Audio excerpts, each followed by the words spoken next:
കഴിഞ്ഞ 8 വർഷമായി ഇടുക്കി രാജകുമാരിയിലാണ് കല്ലട്ടാർ സംഘത്തിലെ കറുപ്പയ്യയും നാഗരാജും താമസിച്ചിരുന്നത്. ആക്രി കച്ചവടം നടത്തിയിരുന്നവർ കുറുവാ സംഘത്തിൽപ്പെട്ടവരാണെന്ന് രാജാക്കാട് നിവാസികൾ അറിഞ്ഞത് പോലീസ് ഇവരെ പിടികൂടിയപ്പോൾ മാത്രമാണ്.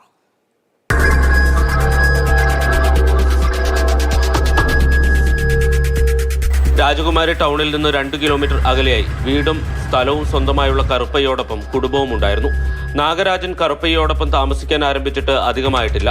കുറുവാ സംഘത്തിൽപ്പെട്ടവരാണെങ്കിലും ഇരുവരും രാജകുമാരിയിൽ നല്ല നടപ്പുകാരായിരുന്നു. രാജകുമാരിയിലോ പരിസര പ്രദേശങ്ങളിലോ ഇവർക്കെതിരെ കേസുകളില്ല. മോഷണം മുഴുവൻ മറ്റു സ്ഥലങ്ങളിലായിരുന്നു. തമിഴ്നാട്ടിൽ 30-ലധികം കേസുകളുള്ള ഇവർ അവിടെ നിൽക്കാൻ കഴിയാതെ വന്നതോടെ കേരളത്തിലേക്ക് താമസം മാറ്റിയതാണെന്നാണ് കരുതുന്നത്. ഇങ്ങനെയുള്ള സംഘങ്ങൾ ഇവിടെ വന്ന് പാർക്കുന്നതിന് തമിഴ് മലയാളം ബെൽറ്റാണ് ഈ പ്രദേശം കൂടുതൽ.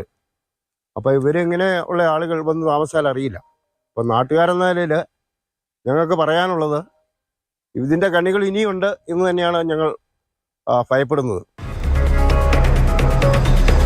ആനന്ദ് എന്ന പേരിലാണ് കറുപ്പയ്യ രാജകുമാരിയിൽ താമസിച്ചിരുന്നത്. കറുപ്പയ്യയെ രാജകുമാരിയിൽ നിന്നും നാഗരാജിനെ ബോഡി നായക്കന്നൂരിൽ നിന്നുമാണ് പിടികൂടിയത്. കറുപ്പയ്യയും നാഗരാജും കുറുവാ സംഘങ്ങളാണെന്ന് അറിഞ്ഞതോടെ ഭയാശങ്കയിലായിരിക്കുകയാണ് പ്രദേശവാസികൾ.